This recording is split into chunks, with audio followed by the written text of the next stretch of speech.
प्रीति जो कि एक सरकारी टीचर है, जैसे ही उसके स्कूल की छुट्टी होती है तो वह स्कूल से बाहर निकलती है।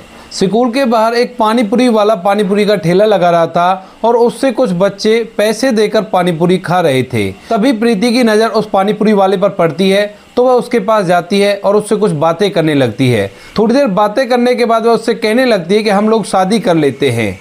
कौन था वह गोलगप्पे वाला, क्या कनेक्शन था उसका प्रीति से और किस वजह से वो उससे शादी करने के लिए कह रही थी, पूरी कहानी की सच्चाई जानने के लिए वीडियो को अंत तक जरूर देखें।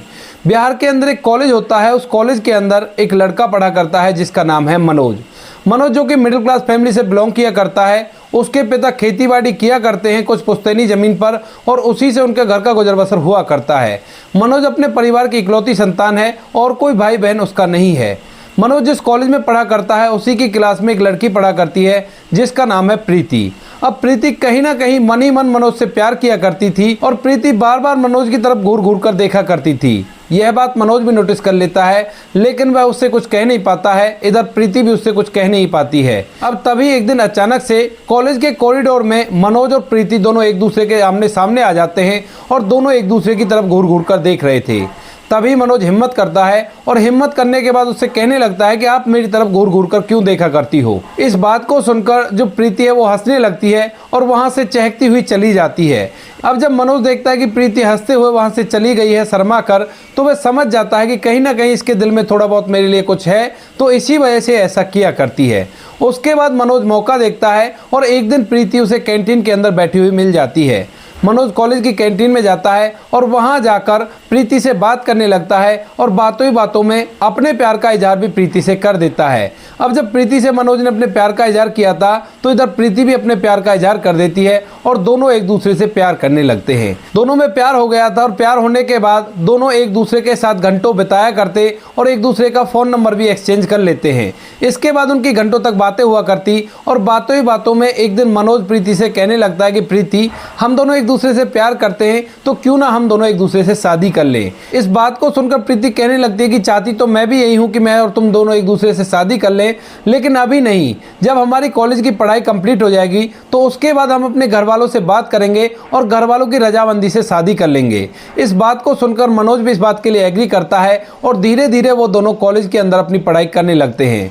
समय बीता और समय के साथ साथ उन दोनों का फाइनल ईयर हो गया था और जैसे उनका फाइनल ईयर होता है तो मनोज एक बार फिर प्रीति से कहने लगता है कि प्रीति, अब तो हमारी कॉलेज की ग्रेजुएशन भी कंप्लीट हो गई है, तो अब क्यों ना हम अपने अपने घर वालों से बात कर लें। प्रीति इस बात से एग्री करती है और कहती है कि ठीक है मनोज, तुम अपने घर वालों से बात कर लेना और बात करने के बाद मुझे बता देना और मैं भी अपने घर वालों से बात कर लेती हूँ। दोनों अपने अपने घर जाते हैं और अपने अपने घर वालों से बात करते हैं। मनोज जब अपने घर वालों को बताता है कि कॉलेज के अंदर एक लड़की पढ़ा करती है जिससे मैं प्यार किया करता हूँ और उसी से शादी करना चाहता हूँ, तो मनोज के घर वाले उसकी इस बात को मान जाते हैं और कहते हैं कि ठीक है बेटा, अगर ऐसी बात है तो तुम बेशक से उससे शादी कर लो, कोई भी कैसी भी दिक्कत नहीं है। क्योंकि मनोज के घर वाले मिडिल क्लास थे। इधर जो प्रीति होती है वह भी अपने घर वालों से बात करती है तो उसके पिता उसे लड़के के बारे में पूछने लगते हैं। जैसे प्रीति मनोज के बारे में बताती है तो उसके पिता कह देते हैं कि वो हमारे लेवल का नहीं है और वो हमसे काफी ज्यादा गरीब है, क्योंकि प्रीति के पिता का छोटा मोटा बिजनेस था और उस बिजनेस से वो अच्छे खासे पैसे कमा लिया करते थे। तो इसी वजह से वो अपनी बेटी की शादी उससे करवाना नहीं चाहते हैं और अपनी बेटी से मना कर देते हैं। इस बात को सुनकर जो प्रीति होती है वो थोड़ी सी मायूस हो जाती है और मायूसी की हालत में अपने कमरे में चली जाती है और मनोज के पास फोन मिला देती है। उसको रोना आ रहा था और रोते हुए वह मनोज के पास फोन करती है और उसको बता देती है कि मेरे पिता हमारी शादी के बिल्कुल खिलाफ है और वो मेरी शादी तुमसे नहीं कराना चाहते। मनोज उससे पूछता है कि ऐसा क्यों, तो वह बता देती है कि पिताजी कह रहे थे कि ये हमारे लेवल का नहीं है और इससे तुम्हारी शादी नहीं करवा सकता। इसके बाद मनोज प्रीति को समझाता और उसे चुप कराता है और कहता है कि कोई बात नहीं, अगर वो शादी के लिए मना कर रहे हैं तो क्यों ना हम लोग भागकर शादी कर लें। इस बात को सुनकर प्रीति थोड़ी देर तक खामोश होती है और खामोश होने के बाद ये कड़ा फैसला ले लेती है। वह कहती है कि ठीक है, अगर ऐसी बात है तो हम लोग भागकर शादी कर लेंगे और दोनों एक साथ अपने जीवन को व्यतीत करेंगे। इसके बाद एक दिन मौका देखकर प्रीति अपने घर से फरार हो जाती है और मनोज के साथ कोर्ट मैरिज कर लेती है। दोनों की शादी हो गई थी और इस शादी की वजह से जो प्रीति के माता पिता हैं उसके घर वाले हैं वो प्रीति से बहुत ज़्यादा नाराज़ हो जाते हैं और फ़ोन करके उससे कह देते हैं कि हमारे लिए आज से तू मर गई है और ना ही तू ज़िंदगी में कभी भी हमारे पास फ़ोन करना और ना ही हमसे मिलने की कोशिश करना। यह बात प्रीति को बड़ी बुरी लगती है और वह बहुत ही ज़्यादा उदास हो जाती है और एकदम से फूट फूट कर रोने लगती है। इसके बाद मनोज उसे दिलासा देता है, कहता है कि कोई बात नहीं, अगर ऐसी बात है तो तुम चिंता मत करो, तुम जिंदगी भर मेरे साथ रहोगी और मैं तुम्हें हमेशा खुश रखूंगा। इसके बाद प्रीति अपने मन को समझाती है और मनोज के साथ मनोज के घर चली जाती है। मनोज के घर वाले अच्छे से उन लोगों को घर में वेलकम करते हैं और अच्छी तरह से उन्हें घर के अंदर रखने लगते हैं। मनोज के माता पिता प्रीति को अपनी बेटी की तरह रखा करते और उसकी सभी ख्वाहिशों को पूरी करने के लिए मनोज से कहा करते। धीरे धीरे 10 से 15 दिन बीत जाते हैं। 10-15 दिन बाद एक दिन प्रीति जब शाम को अपने बिस्तर पर आराम कर रही थी तो उसी टाइम मनोज से कहने लगती है कि मनोज, मैं आगे की पढ़ाई करना चाहती हूँ और पढ़ लिख कर किसी सरकारी नौकरी को प्राप्त करना चाहती हूँ। इसके बाद मनोज जैसे इस बात को सुनता है तो उससे कह देता है कि ये तो बड़ी अच्छी बात है, अगर तुम आगे की पढ़ाई करना चाहती हो तो कोई भी कैसी भी दिक्कत नहीं है। पास ही के शहर की एक कोचिंग में मनोज प्रीति का एडमिशन करा देता है और उसको पढ़ने के लिए वहां पर भेजने लगता है। प्रीति रोज सुबह सुबह जल्दी उठती और जल्दी उठने के बाद घर का थोड़ा बहुत काम धंधा करके वहां से कोचिंग के लिए चली जाया करती और मन लगाकर अपनी पढ़ाई को करने लगती है। धीरे धीरे समय बीतता और समय के साथ साथ मनोज के जो साथ के लड़के होते हैं वह मनोज की इस तरक्की को देखकर जलने लगते हैं। वह सोचते हैं कि ये तो बड़ी अच्छी तरह से रह रहा है, लव मैरिज करके लड़की ले आया और लड़की देखने में काफी ज्यादा सुंदर है, अच्छा खासा पैसा कमाया करता है और कोई भी कैसी भी दिक्कत नहीं है। इसके बाद वो लोग इसके घर को उजाड़ना चाहते हैं और इसी वजह से अब मनोज से अपने साथ बैठने के लिए कहने लगते हैं। इसके बाद मनोज पहले पहले तो उनसे मना कर देता है, लेकिन धीरे धीरे वह अपनी चिकनी चुपड़ी बातों में उसे फंसा लेते हैं और उसको अपने साथ बिठाने लगते हैं। बिठाने के बाद वह धीरे धीरे उसको शराब पिलाने लगते हैं और जब मनोज शराब का पूरी तरह से आदी हो जाता है तो उसे उसकी पत्नी के खिलाफ भड़काने लगते हैं।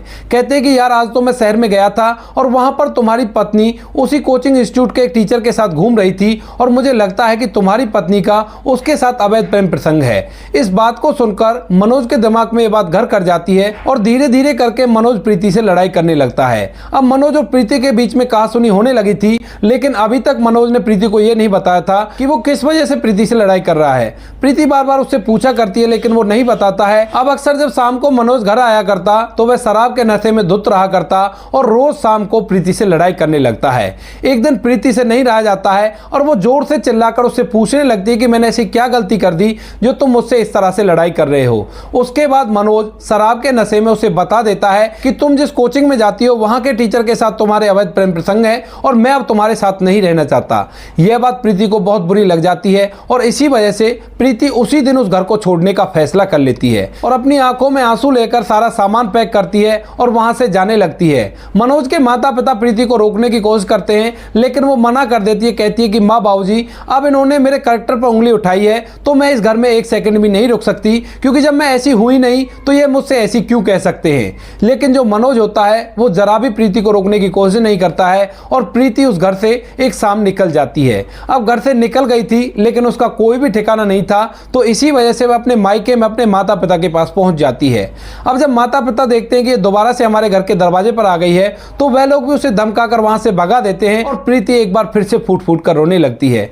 इसके बाद प्रीति अपने घर से थोड़ी दूर जाकर एक चौराहे पर खड़ी है और खड़ी खड़ी बहुत कुछ अपने बारे में सोच रही है। वह सोच रही है कि मैंने मनोज पर भरोसा किया लेकिन उसने ये मेरे साथ क्या कर दिया। अब प्रीति को कोई जगह नहीं दिखाई देती है कि वो कहां जाए और कहां रहे, क्योंकि सर छुपाने के लिए ना तो उसके पास छत है और ना ही पेट भरने के लिए खाना है। इसके बाद प्रीति अपने उस टीचर के पास फोन करती है जिसके बारे में मनोज उसके ऊपर इल्जाम लगा रहा था। उसने फोन करके उसे सारा कुछ बता दिया था और कहा था कि मेरा पति मुझसे अलग रहना चाहता है और उसने मुझे तलाक के लिए बोल दिया है। इसके बाद जो उसका टीचर होता है वो कहता है कि तुम कहां हो, तो वह बता देती है कि मैं फलानी जगह पर हूं और यहां पर आप जल्दी से आ जाओ। इसके बाद उसका टीचर अपनी बाइक लेकर वहां पर आ जाता है और प्रीति को अपने साथ बिठाकर सीधा कोचिंग के मालिक के पास ले जाता है। वहां जाने के बाद कोचिंग के मालिक को प्रीति की पूरी कहानी बताता है और जो कोचिंग का मालिक होता है वह भी प्रीति की कहानी को सुनकर एकदम से मायूस हो जाता है। इसके बाद जो कोचिंग का मालिक होता है वो उससे कहता है कि देखो बेटी, यहां पर मैं आपके लिए एक छोटा सा काम कर सकता हूं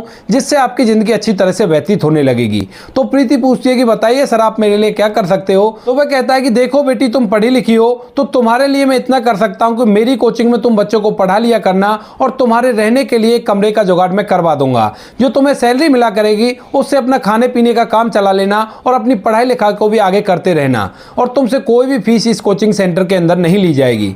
इस बात को सुनकर प्रीति कोचिंग मालिक के सामने हाथ जोड़ती है और हाथ जोड़कर कहती है कि सर, ये आपका बहुत बड़ा उपकार है और जिंदगी में कभी भी मैं इस उपकार को नहीं भूलूंगी। इसके बाद प्रीति के टीचर आज रात उसे अपने घर में ही रख लेते हैं, जहां पर उनकी 2 बेटियां थी और एक उनकी पत्नी थी और उनका बेटा कोई भी नहीं था। उन्होंने उससे कहा था कि बेटी रात भर तू यहीं पर ठहर जा, कल मैं तुम्हारा सारा इंतजाम करवा दूंगा और कल से तुम अपना काम स्टार्ट कर सकती हो।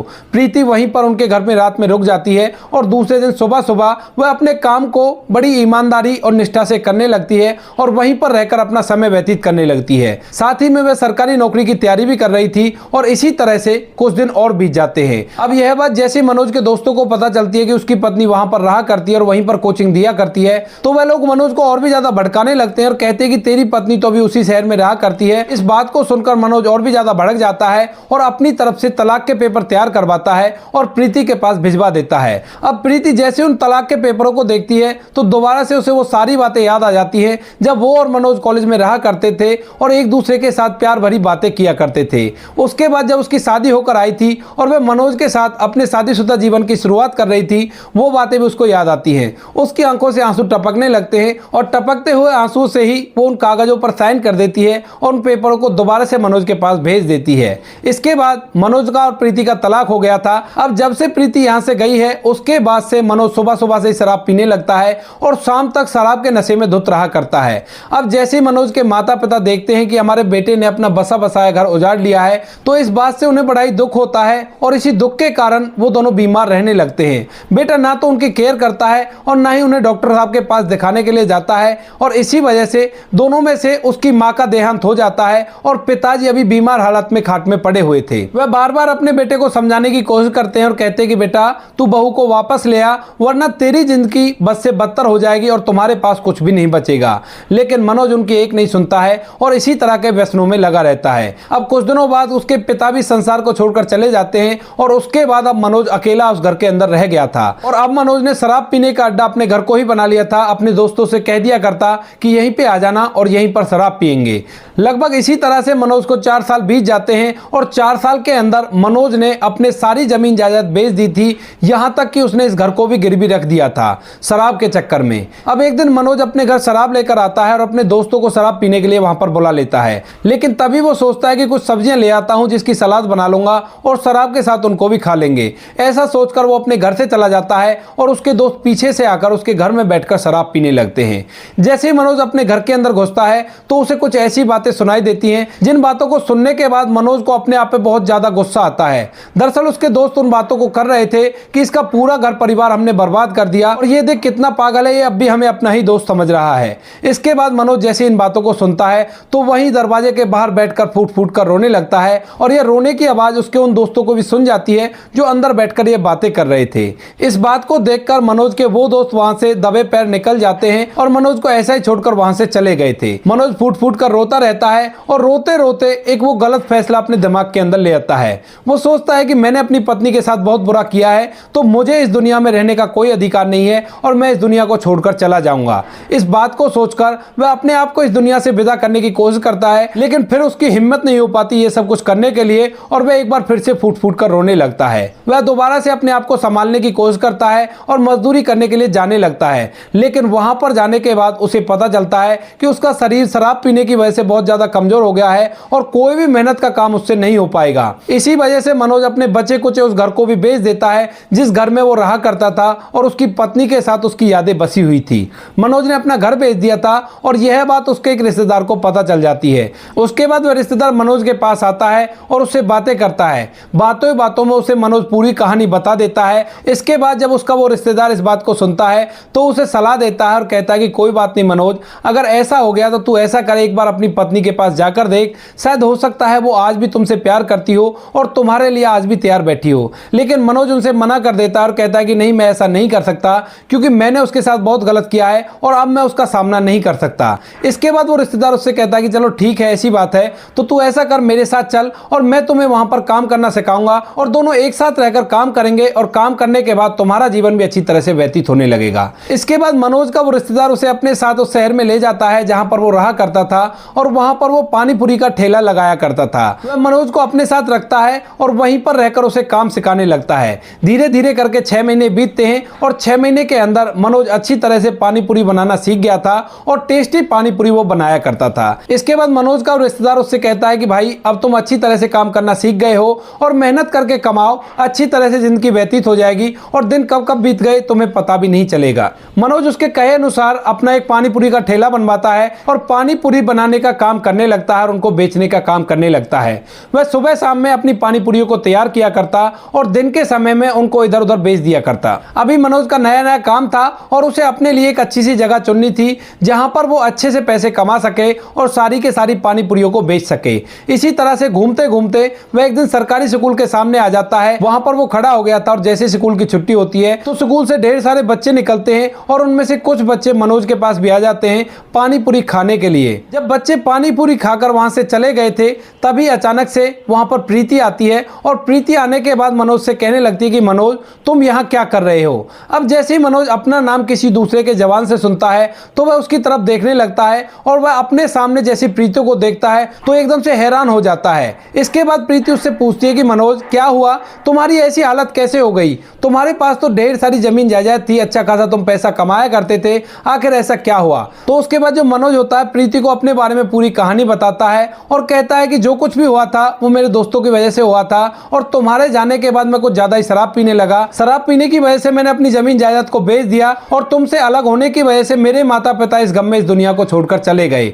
अब मेरे पास कुछ भी नहीं बचता है और उसके बाद मुझे वो बात भी पता चल जाती है कि तुम्हारे ऊपर जितने भी इल्जाम मैंने लगाए थे वो मेरे दोस्तों का षड्यंत्र था जिसकी वजह से मैं तुमसे अलग हो गया। उसके बाद मेरे एक रिश्तेदार आता है और वो मुझे इस काम को सिखा देता है। इन पूरी बातों को सुनने के बाद जो प्रीति होती है उसकी आंखों में भी आंसू भर आए थे। इधर मनोज भी इन बातों को कहते हुए फूट फूट कर रोने लगा था, लेकिन तभी वो अपने आंखों के आंसुओं को पहुंचता है और कहता है कि खैर छोड़ो प्रीति, तुम सुनाओ तुम कैसी हो और आजकल तुम क्या कर रही हो। उसके बाद जो प्रीति होती है अपनी बीती जिंदगी के बारे में मनोज को बता देती है और कहती है कि जब तुमने मुझे तलाक दिया था उसके बाद मैं सरकारी नौकरी के फॉर्म भरती रही और धीरे धीरे करके मेरा सरकारी नौकरी में नंबर पड़ जाता है। मैं एक सरकारी टीचर बन गई और जैसे मैं सरकारी टीचर बनती हूँ तो उसके बाद मैं अपना किराए का घर लेकर उसके अंदर रहा करती हूँ और यहाँ पर रहकर बच्चों को पढ़ाया करती हूँ। मनोज इस बात को सुनता है और मायूस से चेहरे से कहता है कि चलो अच्छा हुआ जो तुम अपने पैरों पर खड़ी हो गई, और कहता है कि अब ठीक है प्रीति मैं चलता हूँ, क्योंकि यहाँ पर तुमको अगर तुम्हारे साथ के टीचर देखेंगे तो तरह तरह की बातें तुम्हारे बारे में बनाएंगे और मैं नहीं चाहता कि मेरी वजह से तुम्हारी इज्जत पर कोई भी आंच आए। ऐसा कहकर मनोज चलने लगता है, लेकिन प्रीति तभी उसका हाथ पकड़ लेती है और कहती है कि मनोज हम शादी कर लेते हैं। इस बात को सुनकर मनोज मना करने लगता है और कहता है कि प्रीति मैं तुम्हारे लायक नहीं हूँ, लेकिन प्रीति उसे समझाती है और कहती है कि मनोज मैं आज भी तुमसे इतना ही प्यार किया करती हूँ, जो कुछ भी तुमने मेरे साथ किया था वो दूसरे के बहकावे में आकर किया था और इसमें तुम्हारा कोई भी दोष नहीं है। अब तुम अपनी जिंदगी को अच्छी तरह से व्यतीत करना चाहते हो तो मैं तुम्हारा साथ दूंगी और मैं तुमसे दोबारा शादी करना चाहती हूँ। इसके बाद मनोज भी उससे शादी करने के लिए मान जाता है और प्रीति और मनोज दोबारा जाकर एक मंदिर में शादी कर लेते हैं और शादी करने के बाद मनोज प्रीति के साथ उसके किराए के घर में रहने लगता है। प्रीति मनोज से पानी पूरी का काम कराना बंद कर देती है और कहती है कि तुम पढ़ाई लिखाई करो और पढ़ाई लिखाई करके एक अच्छी सी नौकरी लो, चाहे सरकारी हो या प्राइवेट हो, और उसी से अपना जीवन व्यतीत करना। इसके बाद जो मनोज होता है वह प्रीति के कहे अनुसार पढ़ाई लिखाई को दोबारा से चालू करता है और दिन रात मेहनत करके एक प्राइवेट स्कूल में टीचर की जॉब पकड़ लेता है। दोनों पति पत्नी टीचर हैं और उसके बाद दोनों एक दूसरे के साथ हंसी खुशी रहा करते हैं। तो दोस्तों ये थी कहानी प्रीति और मनोज की। आप क्या कहना चाहते हो प्रीति के बारे में, आप क्या कहना चाहते हो मनोज के बारे में, आपकी जो भी राय कमेंट सेक्शन में लिख सकते हो, लोगों के साथ शेयर कर सकते हो। वीडियो अगर अच्छा लगा तो वीडियो को लाइक और चैनल को सब्सक्राइब जरूर करें ताकि हमें थोड़ा बहुत हौसला मिले आप लोगों के लिए ऐसे अच्छे वीडियो बनाने के लिए। इन कहानियों को सुनाने का उद्देश्य किसी को परेशान करना बिल्कुल भी नहीं है। यह कहानी आपको इसलिए सुनाई जाती है ताकि आप लोग इन कहानियों में से कुछ ना कुछ सीख सको और अपने जीवन में उस चीज को अप्लाई कर सको। मिलते हैं किसी नेक्स्ट वीडियो में नए टॉपिक के साथ, तब तक के लिए जय हिंद, जय भारत, जय हिंदुस्तान।